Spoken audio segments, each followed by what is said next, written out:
ವರ್ಷದಲ್ಲಿ ಬಂದಿದೆ. ಎಷ್ಟು ಉಳಿಸಿದ್ರಿ? ಅದರಲ್ಲಿ ಒಂದು 17 ಲಕ್ಷ ದುಡ್ಡು ಉಳಿದಿದೆ ನನ್ನ ಕಡೆ.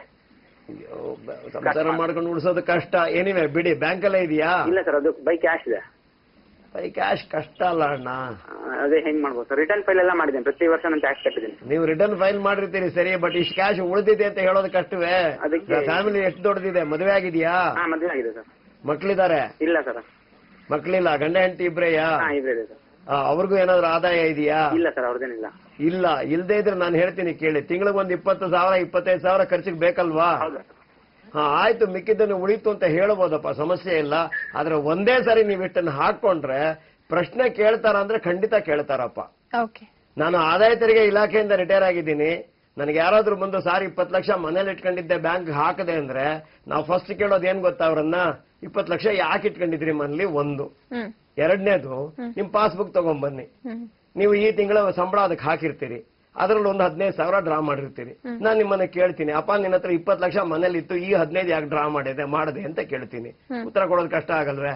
ಖಂಡಿತ. ಅಕಸ್ಮಾತ್ ನಿಮ್ ಮನೇಲಿ 20 ಲಕ್ಷ ಇತ್ತು ಅಂತ ಇಟ್ಕೊಳ್ಳಿ, ಆಮೇಲೆ ನೀವು ಬ್ಯಾಂಕಿಂದ ಡ್ರಾ ಮಾಡ್ತೀರಾ? ಇಲ್ಲ ಅಲ್ವಾ? ಮತ್ತೆ ಡ್ರಾ ಮಾಡಿದ್ರೆ ಏನರ್ಥ? ಅದಿರ್ಲಿಲ್ಲ ಅಂತಲ್ವಾ? ಅಲ್ಲಿ ಪ್ರಶ್ನೆ ಬರೋದು ಇಷ್ಟೇನೆ. ಹಾಗಾಗಿ ಸೇವಿಂಗ್ಸ್ ಅಂದ್ರೂ ಕೂಡ ಒಂದು ರೀಸನಬಿಲಿಟಿ ನೋಡ್ತಾರೆ. ಸಂಬಳ ಒಂದು 50,000 ಬಂತು ಅಂದ್ರೆ ಒಂದು 5,000 ಸೇವ್ ಮಾಡಬಹುದು, 10,000 ಸೇವ್ ಮಾಡಬಹುದು, 15 ಸೇವ್ ಮಾಡಬಹುದು. ಪೂರ್ತಿ 50 ಸೇವ್ ಮಾಡ್ಬಿಡ್ತೀನಿ ನಾನು, ಊಟ ಮಾಡೋದೇ ಇಲ್ಲ ಅಂತಂದ್ರೆ ಅದು ಕಷ್ಟ ಆಗತ್ತೆ.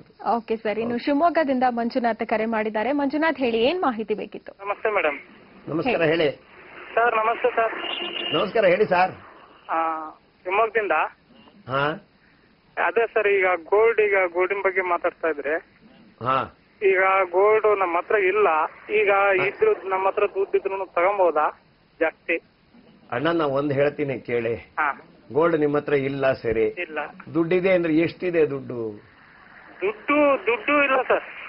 ಮತ್ತೆ ಎರಡು ಇಲ್ದಿದ್ಮೇಲೆ ಪ್ರಶ್ನೆ ಯಾಕೆ ಕೇಳ್ತಲೆ ಕೆಡಿಸ್ಕೊತೀರಾ? ನಿಮಗೂ ಸಮಯ ಹಾಳು, ನನಗೂ ಸಮಯ ಹಾಳು. ವಿಷಯ ಇದ್ದವರು ಮಾತಾಡ್ಲಿ ಬಿಡ್ರಪ್ಪ. ಅದಕ್ಕಲ್ಲ ಸರ್, ಈಗ ದುಡ್ಡು. ಹಲೋ, ಹಣ ಬಂದಾಗ ಇದೇ ಪ್ರೋಗ್ರಾಮ್ ನಲ್ಲಿ ಪ್ರಶ್ನೆ ಕೇಳಿ, ನಾನು ಹೇಳ್ತೇನೆ. ಹಣ ಬರೋವರೆಗೂ ಯಾಕೆ ತಲೆ ಕೆಡಿಸ್ಕೊತೀರಾ? ಓಕೆ ಮಂಜುನಾಥ್ ಸರ್, ಅದೇ ಇವಾಗ ಯಾರ ಹತ್ರ ಏನು ಕಡಿಮೆ ಚಿನ್ನ ಇರುತ್ತೆ, ಕಡಿಮೆ ಹಣ ಇರುತ್ತೆ, ಅವರೇ ಹೆಚ್ಚಾಗಿ ತಲೆ ಕೆಡಿಸ್ಕೊಳ್ತಾರೆ ಅನ್ನುವಷ್ಟಾಗಿದೆ. ಆದಾಯದ ಬಗ್ಗೆ ಕನಸು ಕಾಣುವವರು ಬೇರೆ, ಆದಾಯ ಇರುವವರು ಬೇರೆ. ಇವ್ರಿಗೇನು ಅಂದ್ರೆ ಇದ್ದಕ್ಕಿದ್ದಂಗೆ ಇದೇನೋ ಒಂದು ಸೆನ್ಸೇಷನಲ್ ಇಶ್ಯೂ ಅಷ್ಟೇನೆ. ನನ್ನ ಮಗಳದ ಅದೊಂದು 150 ಗ್ರಾಮ್ ಲಾಕರ್ ಅಲ್ಲಿ ಇಟ್ಟಿದ್ದೆ, ಇಲ್ಲೊಂದು 50 ಗ್ರಾಮ್ ಇಟ್ಟಿದ್ದೆ, ಎಲ್ಲ ಕೂಡಿ ಸೇರಿದ್ರೆ ಬರ್ಬೋದೇನೋ 500 ಗ್ರಾಮ್ ತಗೊಂಡು ಹೋಗ್ಬಿಡ್ತಾರ. ಇದ್ಯಾವ ತರಹದ ಕಾನೂನು ಇಲ್ಲಿವರೆಗೂ ಬಂದಿಲ್ಲ. ಇದ್ಯಾವ ತರಹದ ಕಾನೂನು ಇವತ್ತಿನವರೆಗೂ ಪಾರ್ಲಿಮೆಂಟ್ ಅಲ್ಲೇ ಪ್ರೆಸೆಂಟ್ ಮಾಡಿಲ್ಲ. ಕೊಟ್ಟಿರೋದು ಬರೀ ಒಂದು ಕ್ಲಾರಿಫಿಕೇಶನ್. ಏನು? ಆದಾಯ ತೆರಿಗೆ ಇಲಾಖೆಯವರು ನಿಮ್ಮ ಮನೆಯನ್ನು ಸರ್ಚ್ ಮಾಡಿದಾಗ ಇದೇ ಕಾರಣಕ್ಕೆ ಅಂತ ಸರ್ಚ್ ಮಾಡಲ್ಲ.